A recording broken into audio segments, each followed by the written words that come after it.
नमस्कार मित्रांनो, स्वागत आहे तुमचं नवीन व्हिडिओमध्ये। आजच्या व्हिडिओचा विषय आहे की एमपीएससी करणाऱ्या विद्यार्थ्यांच्या पालकांनी कोणत्या चुका टाळाव्यात।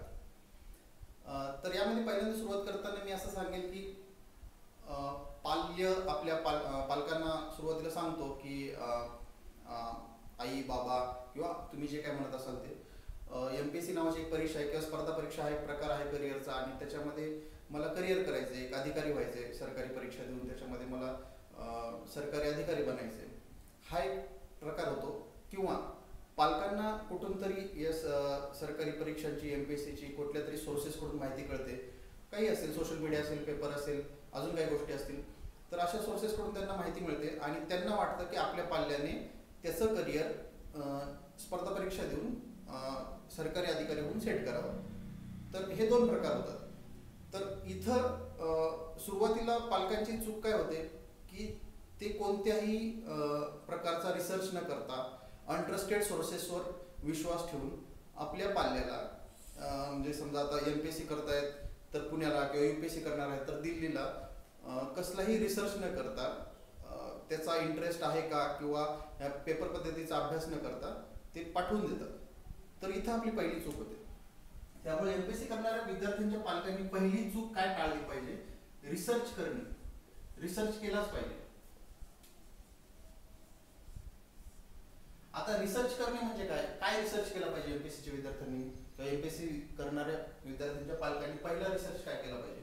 पहिल्यांदा पेपर पॅटर्न काय आहे?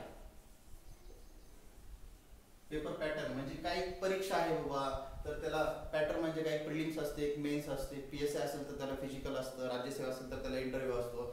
हे अशा प्रकारचा पॅटर्न आहे, तो आपल्या पालकांनी समजून घेतला पाहिजे। आणि ह्या पॅटर्नला कंप्लीट होण्यासाठी किती वेळ लागतो, म्हणजे समजा एक राज्यसेवेची परीक्षा आहे तर ती कंप्लीट व्हायला 1.5-2 वर्ष लागतात। म्हणजे प्रिलिम्स पासून प्रिलिम्सची परीक्षेचे ऍड निगे पासून ते फायनल इंटरव्ह्यू, रिझल्ट आणि जॉईनिंग होईपर्यंत साधारणतः 2 वर्ष लागतात। तर ही गोष्ट माहिती आहे का, हे पालकांनी सध्या सुरुवातीला पाहिलं पाहिजे आणि हे आपल्या पाल्याला पण समजून सांगितलं पाहिजे। त्यानंतर दुसऱ्या कोणत्या गोष्टीची रिसर्च केला पाहिजे की आपल्या जवळचे कोणी ओळखीचे रिलेटिव्ह, नातलं किंवा त्याच्यानंतर मित्रमैत्रिणींचे कोणी पाल्य हे सक्सेसफुल झालेले आहेत का या क्षेत्रात, किंवा या क्षेत्रामध्ये करिअर करत आहेत का, त्यांना म्हणजे एमपीएससीचा अभ्यास चालू करून वर्ष, 6 महिने, 2-4 वर्ष झालेली आहेत का, हे बघितलं पाहिजे। आणि त्यांच्याकडून ह्या परीक्षेची पूर्ण माहिती मिळवली पाहिजे। माहिती इन द सेन्स म्हणजे याचा काहीतरी अभ्यासक्रम असेल, काही गोष्टी असतील की याच्यासाठी कोणते कोर्सेस, कुठं क्लास करावं लागतात का किंवा नाही करावं लागत, त्याच्यानंतर हा अभ्यास विद्यार्थ्याला झेपेल का नाही, हे आपण या सगळ्या गोष्टीवरून आपण ठरवू शकतो, बरोबर आहे। नाहीतर पालकांचं काय होतं की पप्पा मला एमपीएससी करायची, ओके बेटा, कुठं करायची? पुणे पप्पा, किती रुपये लागणार आहे? 1 लाख पप्पा। पालकांकडे पैसे, पालकांचं विद्यार्थ्यांवर प्रेम आहे आणि या पोटी पालक कसल्याही गोष्टीची माहिती न घेता काय करतात की विद्यार्थ्याची उमेदीची वर्ष, तरुणपणाची वर्ष, ज्याच्यामध्ये तो काय दुसरं काही करू शकत असतो, पण तो फॅसिनेट झालेला असतो काही अधिकाऱ्यांची भाषणं बघून किंवा काही पेपर मधले कात्रणं बघून, काही पण बघून किंवा काही गोष्टी वाचून पुस्तकांमध्ये तो फॅसिनेट झालेला असतो आणि तो मग पुण्याला जातो। तर आता पहिली गोष्ट रिसर्च हे झाल्यानंतर दुसरी चूक कोणती करायची पालकांनी? रिसर्च झाला आपला की हा एक पेपर पॅटर्न आहे आणि असा प्रकार आहे, यासाठी इतका वेळ लागू शकतो, इतके कष्ट घ्यावे लागू शकतात, आणि हे आपण ट्रस्टेड सोर्सेस कडून माहिती मिळवली। ट्रस्टेड IQ माहिती नाही, कारण तुम्ही तुमच्या पाल्याची उमेदीचे वर्ष तुम्ही याच्यामध्ये इन्व्हेस्ट करताय आणि ऑब्वियस आहे तुम्ही काही वर्षांनी रिटायर होणार असता, म्हणजे तुमचा पाल्य तुमचे वृद्धकाळाची हे असतो, काठी असतो, तर मग तो त्याचे उमेदीचे वर्ष याच्यामध्ये वेस्ट करून त्याच्यानंतर परत शून्यापासून सुरुवात करण्यापेक्षा तुम्ही सुरुवातीलाच या क्षेत्रामध्ये उतरण्यापेक्षा सुरुवातीलाच ट्रस्टेड सोर्सेस कडून, ट्रस्टेड सोर्सेस काय असतात की काही यशस्वी अधिकारी असतात।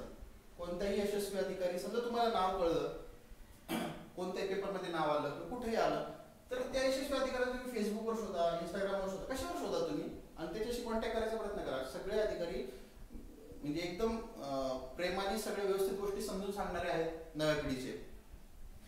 त्याच्यानंतर दुसरी गोष्ट काय की अनट्रस्टेड सोर्सेसवर बिलकुल बिलीव्ह करू नका।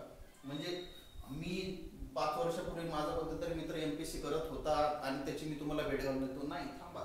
त्यापेक्षा सध्या कोणी या रेसमध्ये आहे, सध्या कोणी अभ्यास करतंय, सध्या कोणी अधिकारी झालेला आहे का, सध्या कोणी या क्षेत्रामध्ये करिअर करत आहे का, या क्षेत्रामध्ये कोणी गायडन्स करत आहे का, तर अशा सोर्सेसवर तुम्ही विश्वास ठेवा, त्यांच्याशी भेट घ्या किंवा त्यांच्याशी कॉन्टॅक्ट करा कोणते माध्यमातून, आणि त्यांच्याकडून समजून घ्या. हे झाली पहिली गोष्ट. आता याच्यानंतर दुसऱ्या गोष्टीकडे वळूया. मित्रांनो, दुसरी गोष्ट आपल्या पालकांनी काय चेक केली पाहिजे तर आहे passion versus fascination. Passion versus fascination म्हणजे काय की आपल्या पाल्याला या गोष्टीचं पॅशन आहे की फॅसिनेशन आहे हे चेक केलं पाहिजे. हे कसं चेक करणार? म्हणजे फॅसिनेशन म्हणजे काय, मी कोणत्या तरी अधिकाऱ्याचे व्हिडिओ बघितले, अरे यार मला 10वीला एवढेच टक्के होते, 40% होते, मला 12वीला 60% होते, आणि तरी पण मी 2 वर्षामध्ये अधिकारी झालो. त्यानंतर दुसरी गोष्ट असते, कोणाच तरी भ्रष्टाचाराची बातम्या ऐकली असतात की त्याच्याकडे मर्सिडीज आहे, त्याच्याकडे BMW आहे, किंवा त्याच्याकडे एवढ्या कोटी रुपयाची संपत्ती सापडली. म्हणजे एकतर आहे की मोटिवेशनल व्हिडिओ बघून तुम्ही फॅसिनेट होता, दुसरी गोष्ट तुम्ही पैसा बघून फॅसिनेट होता, तिसरी गोष्ट तुमच्या गावात तुमच्या आसपास कोणतरी अधिकारी असतो किंवा तुम्ही पोलिसाची गाडी आलेली असतं, तुम्ही घाबरलेले असतात, किंवा म्हणजे तुम्हाला ते रुबाब त्याचा बघितला असतो, तर तो रुबाब म्हणजे मान मराठा जो आहे तर ते बघून तुम्ही फॅसिनेट झालेला असता, रुबाब बघून.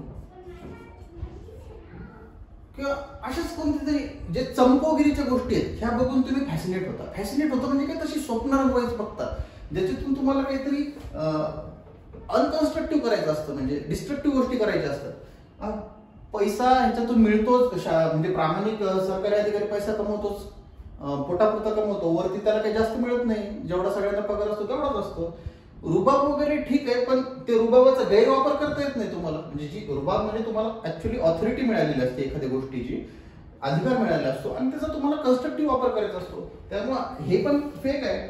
मग अशा गोष्टीने आपला पाल्य फॅसिनेट झालाय का हे तुम्ही चेक करा. किंवा पॅशन म्हणजे काय की नाही, एक अभ्यासक्रम बघितलाय, बरोबर आहे, सिलेबस बघितलाय त्यांनी, आणि तो सिलेबस त्याला आवडलाय, म्हणजे त्यातले विषय त्याला चांगले वाटतात, इतिहास, भूगोल, पॉलिटी आहे, इकॉनॉमिक्स आहे, करंट आहे, तर हे विषय त्याला आवडले आणि ह्या विषयाचा तो कंटिन्यू 3-4 वर्ष 5 वर्ष अभ्यास करू शकतोय. तर तो मान्य करतोय की नाही हे विषय मला सोपे जातील किंवा काय जातील आणि मी या विषयाचा 5 वर्ष किंवा 4 वर्ष अभ्यास करू शकतो. तर हे झालं पॅशन ओळखायची पहिली गोष्ट. दुसरी गोष्ट की याच्यातून त्याला काही डिस्क्रिप्टिव्ह करायचं नाहीये किंवा कोणते व्हिडिओ बघून तो जास्त एनकरेज झालेला नाहीये, तर त्याला स्वतःहून काही चांगल्या गोष्टी आहेत ज्या सरकारी अधिकारी बनून करता येऊ शकतात, त्याला त्याच्या करिअरला चांगलं एक्सपोजर भेटू शकतं. तर या गोष्टी त्याच्या बोलण्यातून बाहेर दिसतात का हे तुम्ही काढून घ्यायला पाहिजे आणि ठरवलं पाहिजे की हे त्याचं पॅशन आहे की त्याचं फॅसिनेशन आहे. कधी कधी पॅशन आणि फॅसिनेशन ओळखायला पालकांना प्रॉब्लेम होतो. तर आता जे काही शिकलेले पालक आहेत तर त्यांनी ऑक्सफर्ड डिक्शनरीमध्ये एकदम भारी याची व्याख्या दिलेली आहे, पॅशन वर्सेस फॅसिनेशन. तिथून बघून घ्या. हे स्ट्रॉंग इमोशनल गोष्टी असतात, स्ट्रॉंग असतं, इमोशनल असतं आणि मोरल असतं. तर हे काय असतं की कन्स्ट्रक्टिव्ह नसतं जास्त. याच्यामध्ये कसं असतं की तुम्ही जास्त वेळ टिकून राहू शकत नाही, तुमचं फॅसिनेशन चेंज होऊ शकतं. आज तुम्ही पोलीस अधिकाऱ्याला बघितलंय आणि तुम्ही फॅसिनेट झाला, नाही मला आता PSI व्हायचंय. उद्या तुम्ही SP ला बघाल, नाही आता मला IPSच व्हायचंय. परवा तुम्ही कुठेतरी चांगल्या ठिकाणी गेले आणि समजा मुख्यमंत्री आले, मुख्यमंत्र्याला तुम्ही जवळून बघितलं, नाही आता मला राजकारणीच व्हायचंय, मला CMच व्हायचंय. हे फॅसिनेशन आहे. फॅसिनेशन चेंज होऊ शकतं. पॅशन तुमचं कॉन्स्टंट राहतं आणि पॅशनेटली केलेल्या गोष्टी तुम्हाला अल्टिमेटली पोस्टकडे घेऊन जातात, बरोबर आहे. आणि आपल्याला काय करायचं, MPSC मधून कायच मिळवायचं, हेच मिळवायचं. तर दुसरी गोष्ट कोणती गोष्ट आहे पालकांनी बघायची की आपल्या पाल्याला या गोष्टीचं पॅशन आहे की फॅसिनेशन आहे.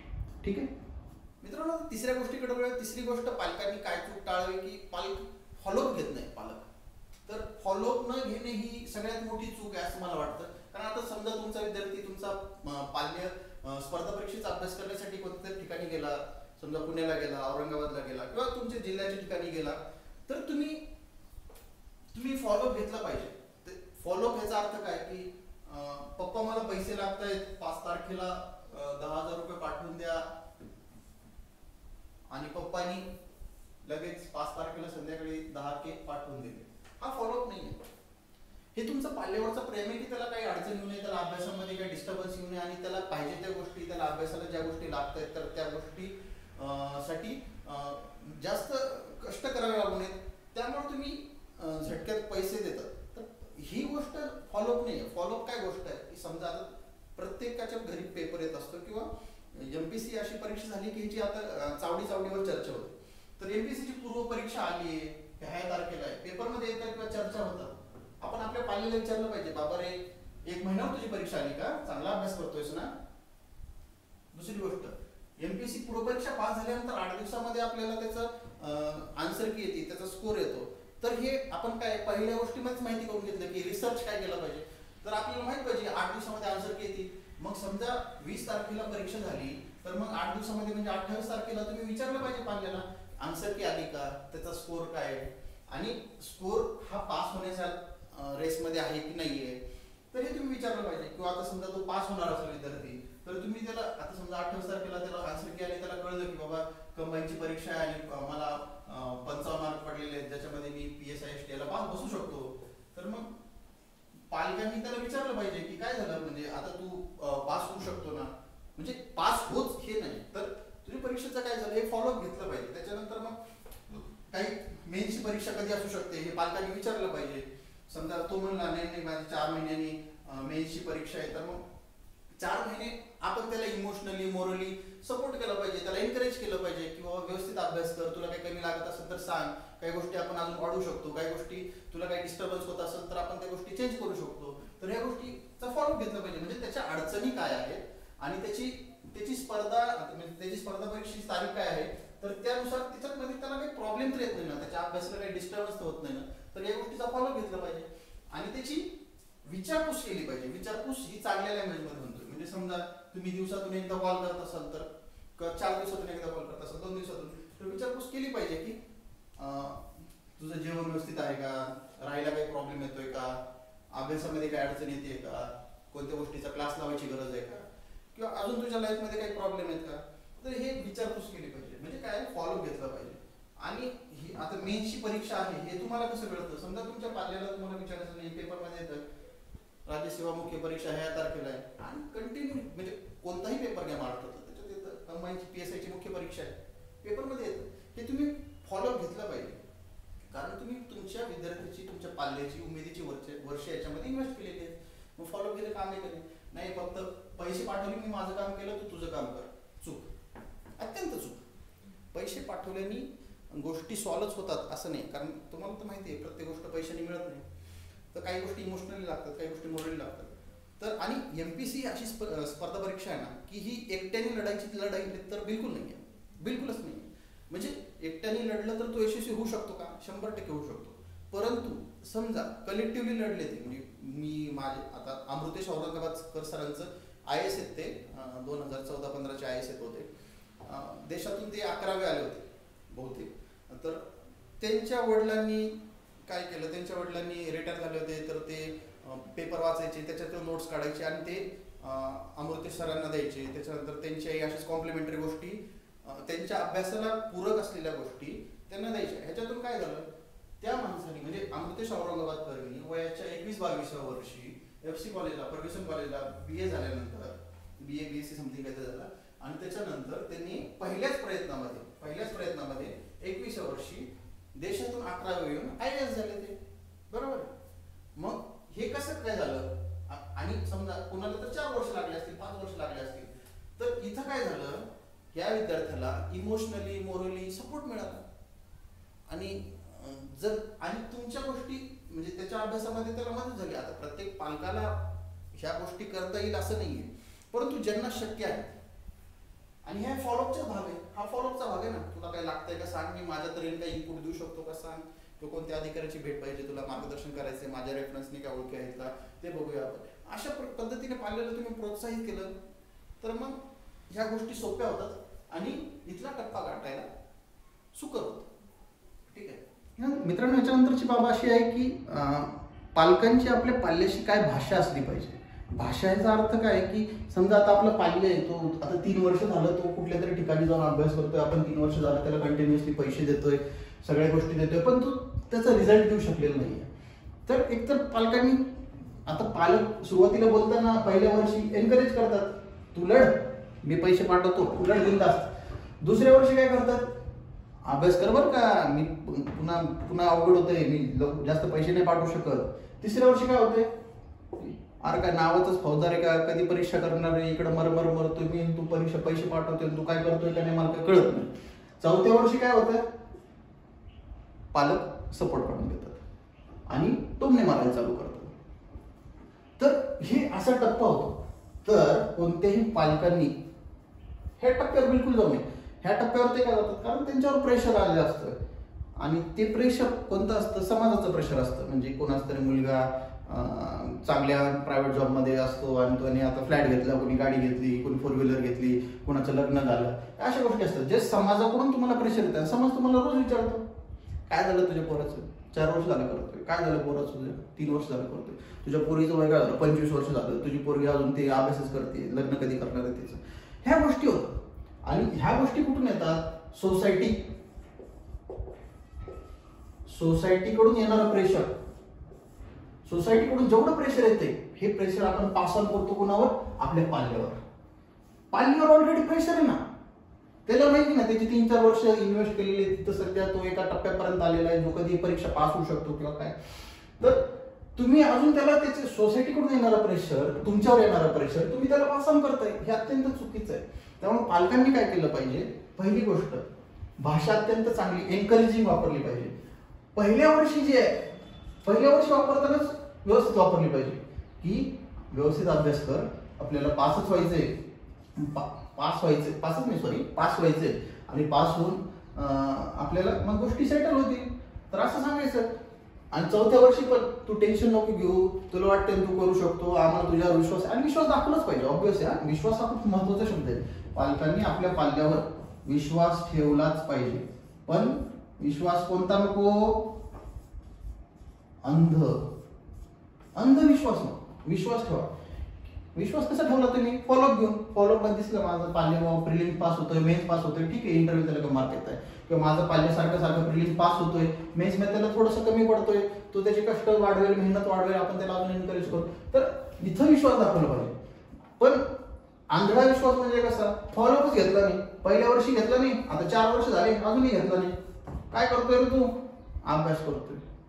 चौथ्या वर्षी काय करतोय रे तू, अभ्यास करतोय. पण तुझ्या ह्या 4 वर्षात तू अभ्यासाचा टप्पा कुठपर्यंत गाठला, ह्याचा फॉलोअप नाही घेतला, त्यामुळे काय आंधळा विश्वास होऊ शकतो. त्यामुळे विश्वास ठेवा आपल्या पाल्यावर की फॉलोअप घेऊन विश्वास ठेवा की आपला पाल्य काहीतरी करतोय. आणि ही काही म्हणजे जगाच्या वेगळ्या म्हणजे काही रेग्युलर वाट नाही, वेगळी काहीतरी खडतर वाट निवडलेली त्यांनी त्याच्या लाईफमध्ये, आणि ती खडतर वाट पार करायला थोडासा वेळ लागू शकतो, नाही असं नाही. फक्त ती वाटेवरून तो योग्य चालतोय का, कुठं पडतोय का, कुठं अडकतोय का, आणि त्याला कुठं आपल्या सपोर्टची गरज आहे का, हे बघितलं पाहिजे. त्यामुळे गोष्ट काय आहे की तुम्ही एकतर आपल्या पाल्यावर विश्वास ठेवा. दुसरी गोष्ट, कधीही आपल्या पाल्याला हिंकस रीतीने बोलू नका. हिंकस रीतीने बोलायचं नाही, बिलकुल काय गरज आहे. उलट एनकरेजिंग बोला ना, तो करतोय कोणासाठी, त्याच्यासाठी आणि तुमच्यासाठी, बरोबर आहे. त्यामुळं हे कष्ट तो आपल्यासाठीच करतोय, फक्त तो प्रामाणिकपणे करतोय का नाही बघा. आणि तुम्हाला वाटलं, जिथं वाटलं की नाही याच्या प्रामाणिकपणामध्ये थोडीशी कमतरता दिसते, तर तिथं तुम्ही वेगळा डिसिजन घेऊ शकता. तुम्ही सगळे विचार विनिमय करून. तर हिंकसता कधीच असली नाही पाहिजे. दुसरी गोष्ट काय की विश्वास ठेवला पाहिजे. तिसरी गोष्ट काय की सपोर्ट नाही काढून घेतला पाहिजे. सपोर्ट कसा काढून घेतो, सपोर्ट म्हणजे काय, आता तुमचा पाल्य आहे, तो 3 वर्ष झाले 4 वर्ष झाले अभ्यास करतोय, तर तो एक सर्टन लेवलला आलेला असतो, प्रिलिम्स त्याची सारखी पास होत असते, तो आता मेन्सला आलेला असतो, प्रत्येक मेन्सला असतो तो. पण इथं 4 वर्ष झालेलं असतं, सोसायटीकडून तुमच्यावर प्रेशर आलेलं असतं, काय करतोय का नाही. मग तुम्ही काय करता, इथं म्हणता मी पैसे त्यांना सोडून देणार होतो, तू बघून घे, किंवा पैसे मी सुरुवातीला 5,000 देत असेल तर आता मी 3,000 रुपये देणार आहे. आता मला सांगा, सुरुवातीच्या काळात हे केलं असतं ठीक होतं. आताच्या काळात काय, तो कधी सारखा मेन्सला आहे, मग ऑलरेडी त्याच्यावर अभ्यासाचं एवढं प्रेशर आहे आणि तो त्याच्या गोल पासून काही टप्प्यावर आहे. आणि तेव्हा तुम्ही काय करता, सोसायटीच्या प्रेशरमुळं आपल्या पाल्याचा फायनान्शियल सपोर्ट काढून घेता, बरोबर आहे. जेव्हा त्याला सगळ्यात जास्त गरज असते, तुम्ही सोसायटीच्या प्रेशरमुळे त्याला हिंकस बोलता. जेव्हा त्याला सगळ्यात जास्त इन्करेजमेंटची गरज असते, सोसायटीच्या प्रेशरमुळे तुम्ही त्याला अविश्वास दाखवता. जेव्हा त्याला सगळ्यात जास्त गरज असते, कारण तो थोडाच राहिलेला असतो, थोडाच टप्पा राहिलेला असतो, तर आपला पाल्य कोणत्या टप्प्यावर आहे बघा, आपला पाल्य कोणत्या टप्प्यावर आहे तुम्हाला तिसऱ्या ह्याच्यात सांगितलं होतं फॉलोअप मध्ये कळलं आपला पाल्य चांगल्या टप्प्यावर आहे, जिथून आपली आता म्हणजे पोस्ट निघणं लांब नाहीये. तर ह्या गोष्टी पाळा तुम्ही. काय तुम्ही एनकरेजिंग भाषा ठेवली पाहिजे, बरोबर आहे. एनकरेजिंग भाषा ठेवा, तुम्ही त्याच्यावर विश्वास दाखवा आणि तुम्ही त्याचा सपोर्ट काढून घेऊ नका. उलट कसं आहे, लर्निंग इज इन्व्हेस्टमेंट. तुम्ही मेन्सला गेला तो अजून 2 क्लास लावायचे तुला बिंदासला. आता मेन्सला गेलाय आणि समजा PSI मेन्सला गेलाय तो, त्याला आता कायद्याचे क्लास करायचे, ते थोडे किचकट आहे, त्याला समजत नाहीये, किंवा इंग्लिशचा क्लास करायचा आहे ज्याच्यामध्ये तो सारखा अडकत होता. आता तो म्हणणार पप्पा मला 5,000 रुपये पाहिजेत, किंवा ती म्हणणार पप्पा मला 4,000 रुपये पाहिजेत, मला हा क्लास करायचा. तुम्ही म्हणणार मी 4 वर्ष झालं बरोबर पैसे देत, असं देणार नाही. पण आता गरज आहे ना, आता मेन्सला गेलाय आणि एका टप्प्यामुळे तो अडतोय, 2-4 मार्क 10 मार्क 20 मार्क अडतोय. जो टप्पा त्याला पार करण्यासाठी आता फायनान्शियल गरज आहे आणि ऍक्च्युअल मध्ये गरज आहे. तर आता तुम्ही फायनान्शियल सपोर्ट काढून घेतला तर मला सांगा त्याचे हे सुरुवातीचे 3-4 वर्ष वाया गेले का नाही. आता त्याचं अजून 1 वर्ष वाढणार, बरोबर आहे. त्यामुळं फायनान्शियल सपोर्ट असं म्हणजे सोसायटीच्या प्रेशरमुळे काढून घेऊ नका. त्यामुळे तुमच्यावर येणार कोणतंही प्रेशर, कसल्याही प्रकारचं प्रेशर हे त्याच्यावर ढकलू नका. त्याच्यावर विश्वास ठेवा, तो करून दाखवू शकतो. ठीक आहे. आता शेवटची आणि सगळ्यात मोठी चूक, पालक काय करू शकतात. आता समजा तुमचा पाल्य आहे आणि तो काहीतरी 3-4 वर्ष झाला अभ्यास करतोय, 3-4 वर्ष झाला अभ्यास करतोय, 5 वर्ष झाला अभ्यास करतोय आणि आता त्याला कळून चुकलंय की मी या लेवलच्या पुढे जाऊ शकणार नाही, या टप्प्याच्या पुढे जाऊ शकणार नाही, हे त्याला कळून चुकलंय आणि त्याला माघार घ्यायची. तर तुम्ही ते माघार घेताना पण जेव्हा तो या क्षेत्रामध्ये उडी घेत होता, जेवढा तुम्ही सपोर्ट करत होता तेवढाच सपोर्ट आता पण केला पाहिजे. का केला पाहिजे मला सांगा. तो काय होतो की 4-5 वर्ष झाले आणि मी काय होतोय, यशस्वी होतोय का नाही होतोय, माझी कोणती प्रिलिम्स निघत नाही, मला पोस्ट निघत नाही आणि माझं वय होतंय, सगळ्या गोष्टीचं प्रेशर येते. मग तो ऑलरेडी प्रेशरमध्ये असतो आणि हा तुमच्यापासून लांब असतो, 5 वर्ष लांब असतो. त्याच्यात तुमचा त्यांचा काय म्हणतात तो कॉन्टॅक्ट थोडासा दुरावलेला असतो. मग तो काय होतो, इमोशनल आयसोलेशन मध्ये जातो. इमोशनल आयसोलेशन,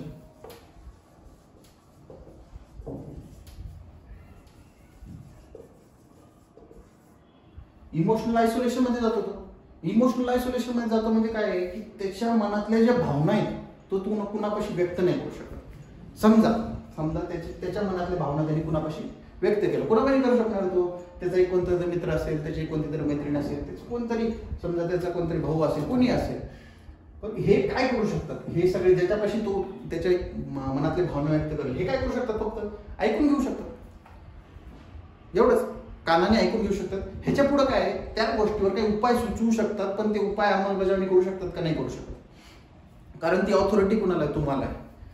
तुम्ही सपोर्ट करू शकता ना. समजा त्यांनी तुम्हाला जर सांगितलं की असा असा प्रॉब्लेम येतोय आणि तर तुम्ही काय त्याच्यात उपाय सुचवू शकता आणि तुमच्याकडे फायनान्शियल गोष्टी आहेत, तुम्ही त्याच्यावर अंमलबजावणी करण्यासाठी मार्ग सुचवू शकता, काही करू शकता.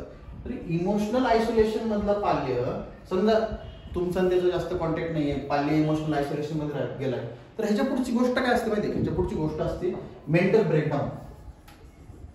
मेंटल ब्रेकडाऊन,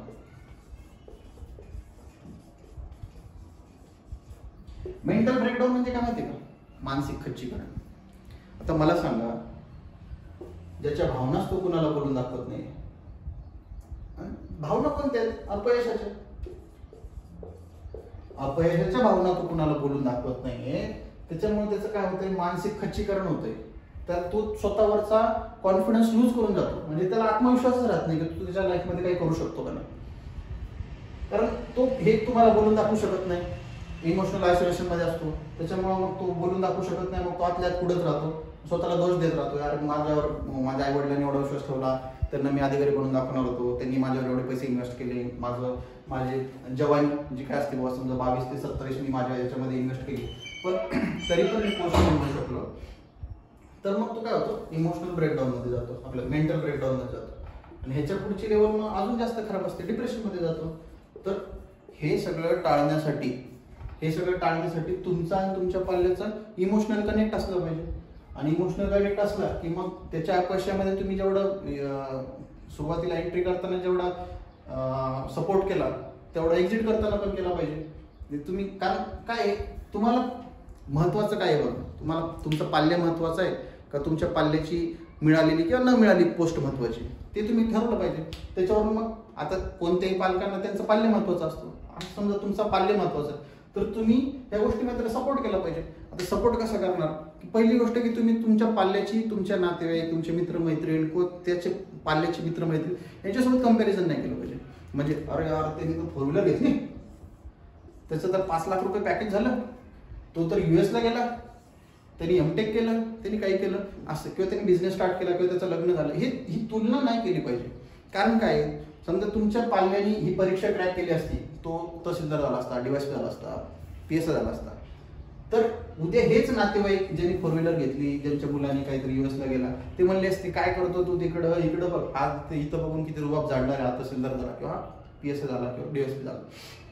त्यामुळे काय समाजामध्ये कंपॅरिझन होणार आहे. पण आता मला सांगा, तुमच्या मुलांनी 5 वर्ष 4 वर्ष या गोष्टी MPSC नावाच्या गोष्टीमध्ये इन्व्हेस्ट केलेले आहेत आणि आता तो त्याच्यामध्ये यशस्वी नाही झाला, तर त्याला कुठून सुरुवात करावं लागणार आहे, शून्यापासून. तुमच्या नातेवाईकाची 4 व्हीलर, ज्या नातेवाईकाच्या मुलांनी 4 व्हीलर घेतली तिथपर्यंत यायला त्याला अजून 2-4 वर्ष 5 वर्ष लागू शकतात, जास्त मेहनत लागू शकते. मग तुम्ही आताच कसं काय कंपॅरिझन करू शकता, नाही केलं पाहिजे. तुम्ही कंपॅरिझन न करता तुमच्या पाल्यावर काय ठेवलं पाहिजे, विश्वास ठेवला पाहिजे की ही फक्त परीक्षा होती आणि याच्यात तू पास नाही झाला, याच्यात पास नाही झाला म्हणजे तू आयुष्यात फेल होशील असं नाहीये. आणि MPSCची परीक्षा ज्ञानाचं भंडार आहे, तुम्हाला खूप मोठं एक्सपोजर मिळते. MPSCचा अभ्यास केलेला कोणताच विद्यार्थी लाईफमध्ये अयशस्वी होईल असं मला तर बिलकुल वाटत नाही. कारण ही पूर्णतः व्यक्तिमत्वाची परीक्षा आहे आणि तुमचं व्यक्तिमत्व एवढं तावून सुलाखून एकदम तलवारीच्या पात्यासारखं एकदम धारदार झालेलं असतं की तुम्ही कुठेही चमकून जाता. कुठल्याही क्षेत्रामध्ये, तुम्ही प्रायव्हेट जॉब असू द्या, तुम्ही गव्हर्नमेंट दुसऱ्या कोणते जॉब असू द्या किंवा तुमचा बिझनेस असू द्या, या सगळ्यामध्ये तुमचं पाल्य 100% चमकणारच आहे. त्यामुळं पाल्य एक्झिट करताना, पाल्य अपयशी झाल्यानंतर पाल्य एक्झिट करताना त्यांनी बिलकुल सपोर्ट काढून नाही घेतला पाहिजे, पूर्णतः विश्वास ठेवला पाहिजे. कारण शेवटी ही फक्त परीक्षा आहे आणि या परीक्षेचं महत्त्व आयुष्याच्या महत्त्वापेक्षा जास्त नाही. थँक्यू.